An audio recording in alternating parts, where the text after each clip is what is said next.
কে হবেন ভারতীয় দলের পরবর্তী কোচ তা নিয়ে জল্পনা তুঙ্গে। আইপিএলের ফাইনাল শেষ হওয়ার পরেই গৌতম গম্ভীরের সঙ্গে জয় শাহের আলাপচারিতা সেই জল্পনাকে আরও উচকে দিয়েছে। এবার ভারতীয় দলের ভবিষ্যৎ কোচের তালিকায় যোগ হলো নতুন আরও একটি নাম। তিনি আর কেউ নন, ভারতের বিশ্বকাপজয়ী দলের অধিনায়ক মহেন্দ্র সিং ধোনি।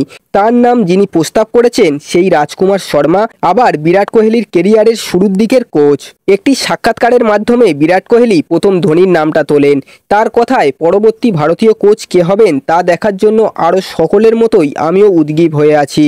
আমি শুধু চাই যিনি এই পদে আসুন তিনি যেন ভারতীয় হন। ধোনি যদি অবসর নিয়ে নেন তাহলে এই পদের জন্য সবচেয়ে ভালো পছন্দের হতে পারে। এই ভারতীয় দলকে হাতের তালুর মতন চেনেন তিনি। নিজেও বিশ্বকাপ সহ বহু গুরুত্বপূর্ণ টুর্নামেন্ট জিতিয়েছেন দেশকে। উল্লেখযোগ্য বিষয় হলো সোমবার 27শে মে আবেদনপত্র গ্রহণের শেষ দিন ছিল।